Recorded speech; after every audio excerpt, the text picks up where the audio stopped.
The prison guards deliberately trip the prisoners. Homer immediately knocks out a guard with a tray. All the gangsters in the prison admire Homer's courage, but the guards take Homer away to beat him. Since Homer is an undercover cop, the guards simulate beating him by striking a stake. Homer is very tempted to eat the steaks. Please, let me have it! Ah, come on! Give it to me right now! No! Thus, Homer gains the trust of the gangsters. He looks at photos of his family in the prison. Well, back in my keister you go.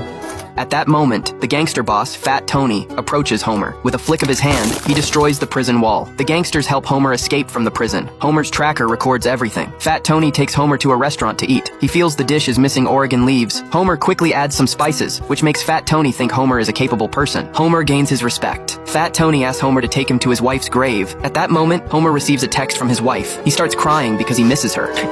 Sorry, boys.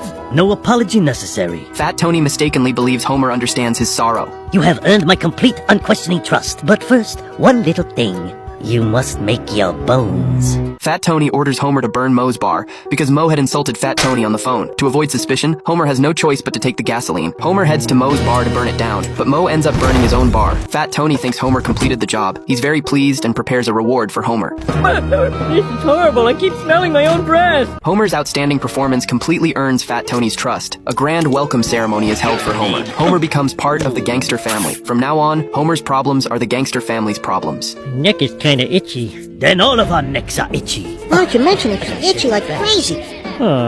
Fat Tony wants to show Homer a major project he's been planning for months, which involves receiving guns from Belgium. At the same time, the FBI has already discovered everything through Homer's recordings. They're on the move. Homer worries Fat Tony will get hurt and urges him to escape immediately, but Fat Tony thinks Homer is just too nervous. As they transport the guns, the FBI asks Homer to adjust the angle of his position. Hey! Too close. Ow! Closer. Hey! Fat Tony notices something strange about Homer. He discovers the camera hidden in Homer's hair. Everyone hears the alarm and immediately runs. Fat Tony refuses to believe that Homer has betrayed him. He suddenly has a heart attack and collapses. By the time the FBI arrives, Fat Tony is already dead. Homer doesn't want Fat Tony to die, and he starts crying in sadness. The FBI agent simply praise Homer and leave, not even giving him a blanket. After completing his mission, Homer returns home, but his mind is filled with thoughts of Fat Tony. So Homer goes to Fat Tony's grave to repent. Homer says he's willing to give everything to bring him back to life. Wake up, Homer.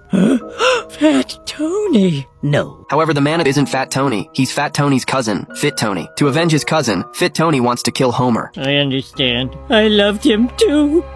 Fit Tony sees that Homer's tears are genuine, so he decides to punish Homer in a gentler way by making him lose weight with a machine. Are you gonna kill me now? Cause I'm super ready. Fit Tony won't kill Homer because he believes his cousin lives on in Homer's memories. Killing Homer would be like killing the remaining part of Fat Tony. The killers have been kind to me, while the people who are supposed to protect